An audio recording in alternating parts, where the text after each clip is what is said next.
All right, we're live. Hey, Okay. the artist moving community, we are live. And Yeah.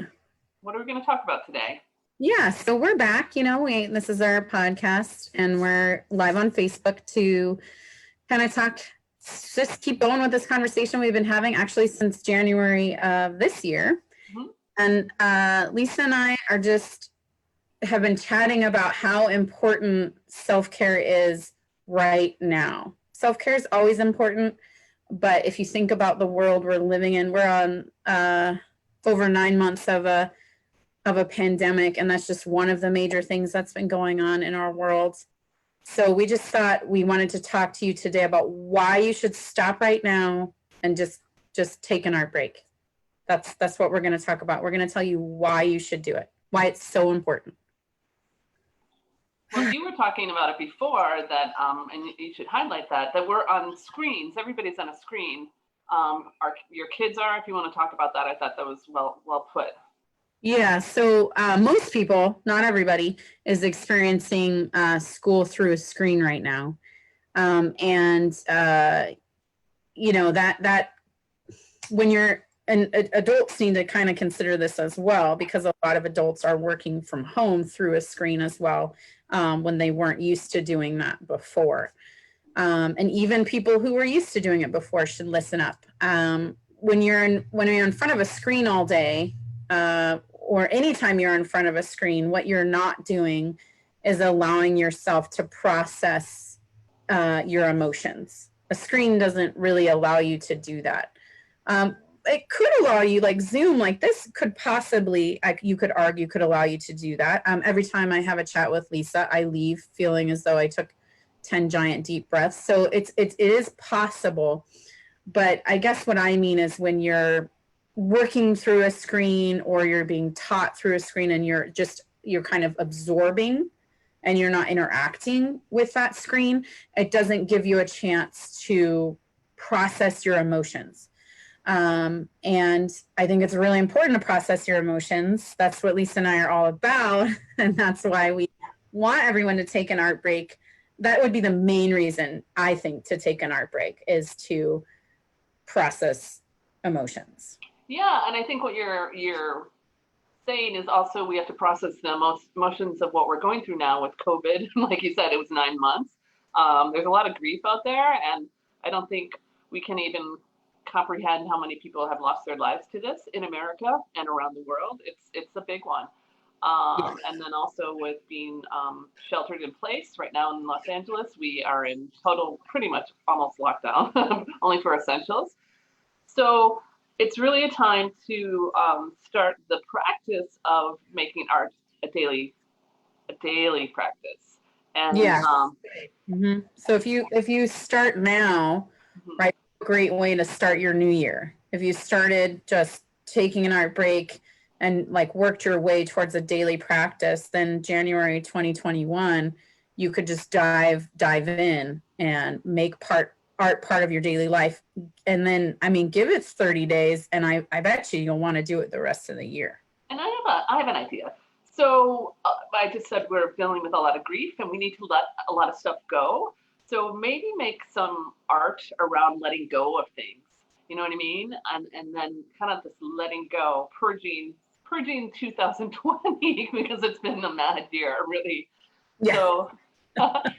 So start that way and really I think we touched on that last conversation, right? Where it was this idea of just letting go and like coming up with that mantra or processing your emotions and then letting that piece of paper go, destroying it, right? And just letting it sort of a temporary thing. And then also I would say do art breaks around gratitude for the year.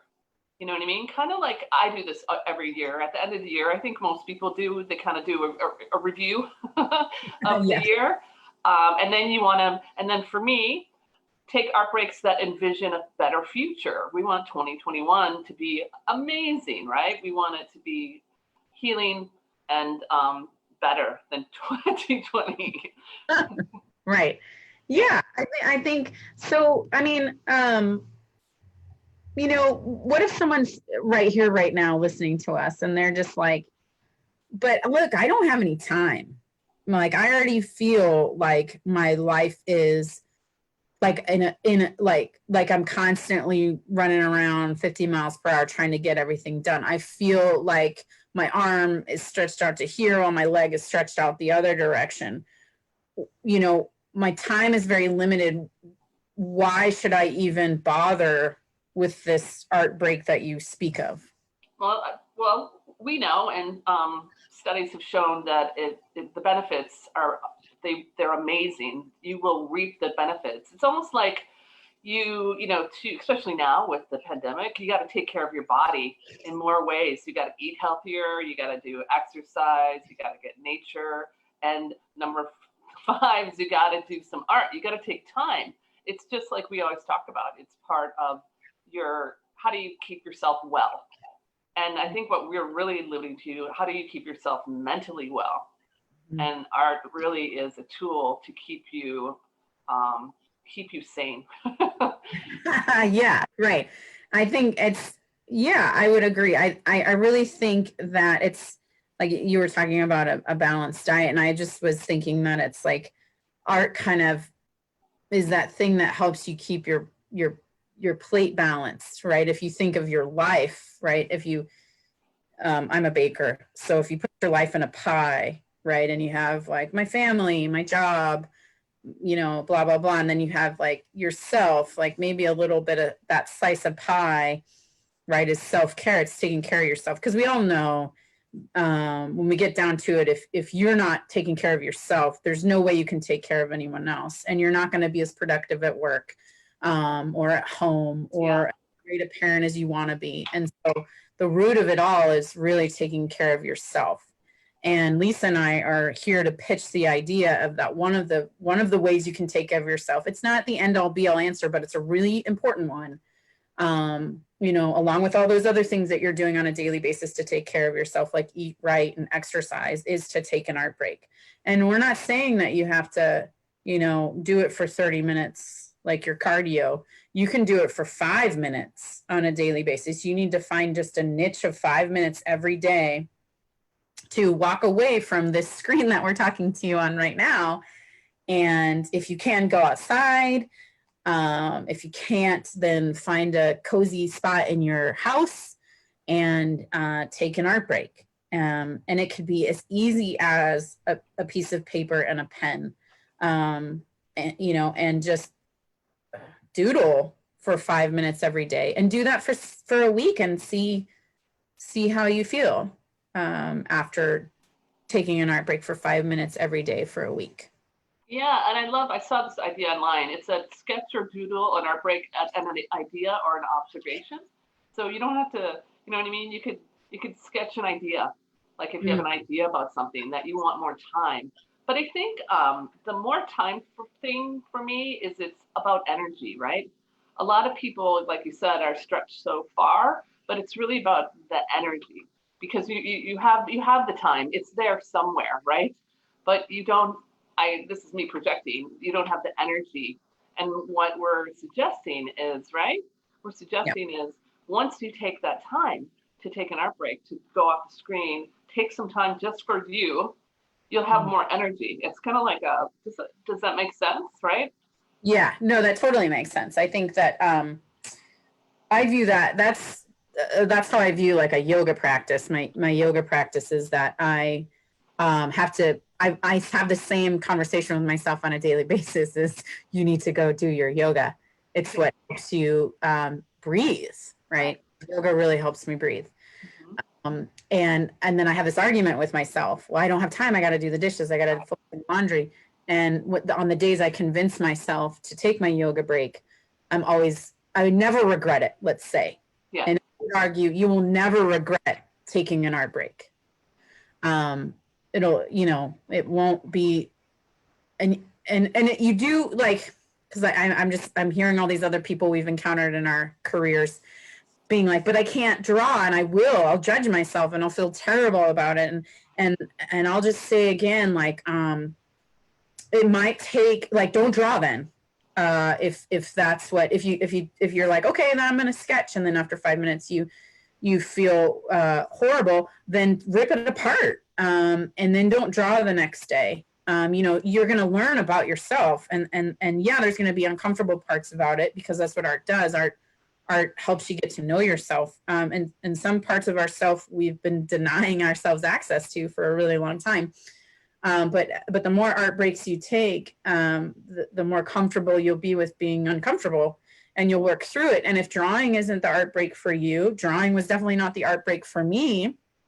I turned to photography. I turned to printmaking now, and I turned to baking quite a bit these days. So, you know, you got to kind of work through that. It might be that you sit and look out your window every day and try to find something new you've never seen before, and that's your 5 minutes. You know, or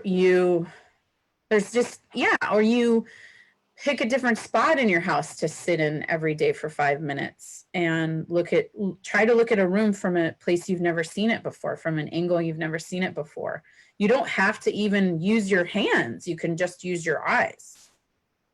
I thought of today, remember The Artist's Way? If you don't know that book, you should pick it up. It's called The Artist's Way. It was like written in the 70s or 80s, but it was by Julia Cameron, and she really talked about the power of creating art. And her one thing was the morning pages. I don't know if you remember that, where you wake up, you're having your coffee or your tea or your celery juice. You just do a morning page, and that just becomes a ritual. So this is when art becomes a ritual. The other thing that she had was incredible is the art dates, where you really you take yourself on an art date, or you take your family on an art date. So those are two things, and that book is incredible if you kind of need some structure, you know what I mean, to activate your practice. Yeah, I think that's a really good point. Actually, I had a mentor in grad school that basically, I mean, she was an artist, and she was a practicing artist and a teaching artist, and she had to make making art part of her daily schedule. Because she discovered that that's how she was most productive. And so that's what she did. She woke up every morning, and the first place she went was her studio. Right. Because she found that if she didn't do it in the morning, she didn't get it done. And that's the sort of the misinterpretation that people have about art. They think, well, I'll just want to do it if it's good for me. Oh, right. Do you want to exercise? I don't. I am an exerciser, but I do it because I know that I'm better for it. And art is actually that way for me. I know it's not that way for everybody. Art is that thing that I have to do, not because I'm driven towards it, because it makes me feel good. I have to do it, or I won't feel good if I don't. Right. If that makes any sense. And so you have to get that notion out of your head that art is going to be fun all the time. It will get fun, maybe, eventually. It might not always be. Like, I'll tell you, art is not fun for me. It's a necessity for me. Just like eating my greens and doing my, aerobic exercise, and then there are glimpses, just like with exercise and just like with eating right, there are glimpses of joy in there. That's just my experience. Some people want to do it all the time. I know people that are like, I can't wait until my kids go to bed so that I can just draw for an hour. And that's fabulous. And that might just be, you might have to that's when you carve out that time. But I don't want people leaving this conversation thinking that that it's just like this thing that's you're just going to love right away. Because it might not be. It might be something you have to commit to and make a habit. Yeah, I think there's an intention and a commitment also. But I think what you're talking about is, I think people have the notion or the stereotype that you have to be so inspired. You know what I mean? You have to be on fire with creativity. And that's how I'm going to take the art break. I don't, that happens, but that doesn't happen all the time. And I find that creativity is cyclic. You know what I mean? Sometimes you're on fire. Sometimes it's just like, totally. No way. But what we're suggesting is you got to kind of like go through it. It's like doing meditation. Like some days I wake up and I'm like, I don't want to meditate. But then I know if I don't meditate, right. I'm going to feel like my day's not set right. It's the same thing with making art. So you do have to, the intention, you do have to construct almost a schedule, I think. And then you have to be, realize that there's highs and lows, and Yeah. all is good. Yeah, totally. And I think that's a sort of a good bubble to pop. I think that it's like, okay, so like why you should take an art break right now, right? And we kind of is because you probably need it.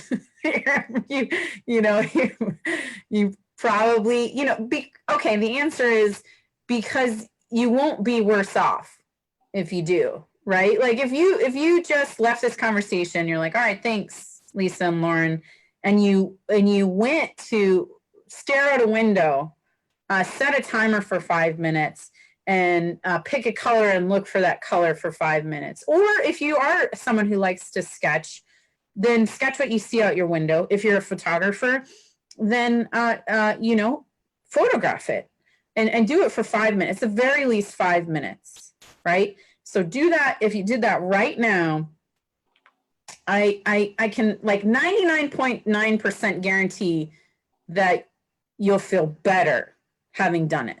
And that's why it's so important to take an art break right now. And also a part of our philosophy is check in with yourself. Like, how am I feeling right now? Do I feel like a chicken with my head cut off?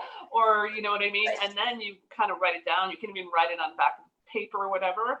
Take the art break and then check in with yourself and tell us what happens. We want to know.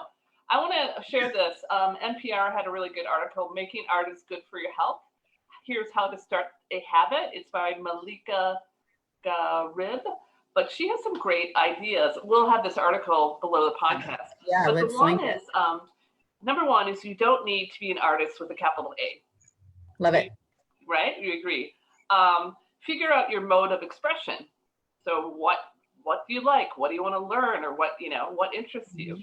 That's number two. Number three is focus on the making, the process, and let go of expectations. That's totally great. I think that one right there, I think that's probably the hardest one for people to get past. Yeah, why? Why do you think? Well, we've talked about this before in past conversations. It's the inner troll, right? That has grown larger or smaller, depending on who you are, throughout your life, right? It's it's that idea of what an artist is. You just mentioned that, like you have to have some sort of fire of inspiration inside you. And for some people that's true. And for other people, it's not. It's the notion, I can't draw.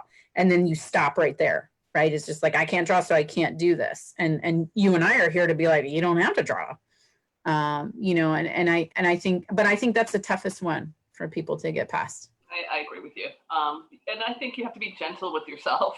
I think a lot of times, we are so hard on ourselves, especially in the creative process. It's whoa, you got to just be gentle. I think it's self-compassion, right? Self-compassion. Okay, number four, think about art. Think about making art like a healthy habit, which we talked about, such as eating well or exercising. That's a mind shift, right? Yeah, definitely.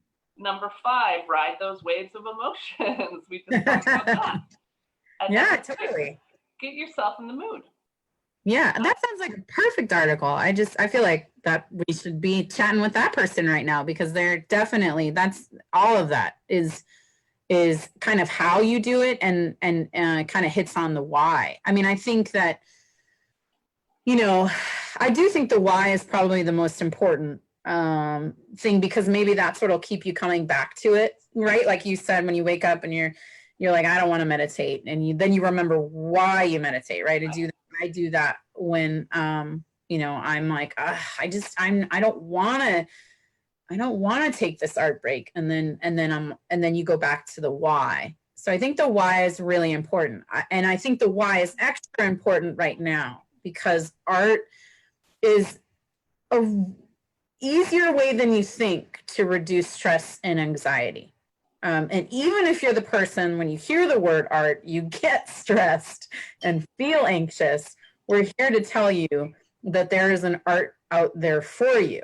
You just have to figure out what that art is, right? And then you can take that with you with the why, and then you kind of take that into your daily practice. So what I'm hearing is there's the why, what's your personal why and what's the big why, because Yeah. science says it's really going to help all those stress hormones and that anxiety, it's going to dissipate, right? And like you said, we're on the screen, we're not processing our emotions. So it's also helping you process the emotions because, as we know, I think I always say it all the time, is it links your subconscious to your consciousness. It brings it out. It talks in symbols, imagery, and that's how you have a conversation with the subconscious that's going, what is going on right now? You know what I mean? As all of us are in fight or flight, right? We're just, I don't know who's not in some kind of right, or freeze, right? Trauma. We're really in a time of trauma, and you got to process it. Yeah, definitely. It's a beautiful thing to teach your kids too how to process their emotions through art. And have fun with it. Like, for example, this is just something that I picked up. I think you should do art on the go too. So say say you're dropping off your kids somewhere, and you have to wait for them or something. Start looking at tools. Like, I got this amazing watercolor set, if you can see that. So you can you have a watercolor pen, you can take it on the go. So that's awesome. And watercolor is so easy, and it's also very good for emotions because of the water. It's like really fluid. Right. And then I found this thing. So these are little sheets, but what they do is they transform into canvases. Wow. Isn't that cool? So what I'm alluding at, what I'm sharing with you is there are some amazing little art supplies out there that, if you've ever gone to an art store or you go online, you're like, oh my God, it's like a candy store. Once you get the bug, the art break bug, you're going to be like, and so you can find things. And I think one way of really doing it is doing it on the go. When you have a moment, maybe you're sitting in the car because your kids are, at practice or something. Yeah. I love that because it's like, right. You can do these with your kids and you can hang them on the walls and things like that. So. Yeah. I also love that because, like, what are most people doing when they have 5 minutes right now when they're waiting? What are they doing? Scroll. Oh my God. Yeah. Scroll, right? And so, like, so you might have to break a few habits and then, like, replace them with a new habit. So, figure out how to break your habit of scrolling on your phone. Or on Twitter or whatever. Yeah, whatever you're doing, right? We all know we do it because it's there and it's easy, right? And so shove a piece of paper and a pencil in your or a little notebook to get you started, and write something down, or if you're somewhere where you have to wait somewhere, then just, I don't know, make simple observations and then it goes from there, right? So just like replace the scrolling habit with an art break habit, right? Because that's what it is that, like, that scrolling is that time when you have 5 or 10 minutes, right? Right. And if you took that 5 minutes and turned it into an art break, oh boy, you would be in a better position, I promise. Yeah. You'd feel a lot less anxious. Your stress levels would be so much lower, and you might discover something about yourself or the world around you that you never knew before, and you never give it a try. I agree with you. That's a big one. I like that how you shifted it to stop the scrolling, because that is, I think, is all our addictions right now. Yeah, and it's hard not to be, right? I mean, it's like we're living in the middle of a pandemic, right? And so you were talking about the fight or the flight. It's either fight, flight, or freeze, right? You're going to do one of those 3 things. And if and when you have that 5 or 10 minutes, if you're in the place where you mentally don't want to think about something, you will find yourself scrolling. And I get it. You might go somewhere being like, well, I'm just going to check on this one thing. And then 30 minutes later, you're like, where was I? And then you feel like shit on some level. If you're scrolling the news. Right. You don't feel good. And so just, you don't have to stop scrolling completely. I get it. Replace one of your scrolling sessions with a scribble session or a observation session or I don't know, write a story in your head. Just imagine something for 5 minutes. You don't even have to draw it or anything, and just see what happens. I don't know. I hope we touched on the why you need to stop listening to us right now and go take an art break. And I one because you won't regret it. That's the thing, is that you won't be worse off. You will be better. You will be better. But it does take intention, and it does take somewhat of a schedule. Like if you said, like, I'm going to throw this watercolor set in my bag, I have to remember that, you know? Right. Yeah. So, you got to create that time. And then I would look to, does it give me more energy? Because like, I think a lot of people are saying, I have no time right now, you know what I mean? And their energy is so low. And they wake up tired, right? I know I do this right now. I wake up feeling like I didn't sleep at all, right? So, right. And it's the weight of processing everything that's going on right now. Right. And if you give yourself space and time to process it, you might find that you sleep better at night. Yeah, I mean, the benefits are amazing, and I think it feeds your soul. And then last point I'm going to make is like how, I think a lot of us feel disempowered right now with this situation, with a spectrum of situations, right? Creating it empowers you, because you are creating something new, right? Mm-hmm. You're creating something that never existed before. So it really you become the creator. You are the one that it's complete empowerment, not disempowerment. So that's my last point. So take an art break and become empowered. Yeah, I love it. All right. I hope, you give it a try, and we'd love to hear how it goes, and we'll be seeing you soon. We'll see you in 2021. 2021 for some more conversations about answering questions about art. All right. Thanks, everybody.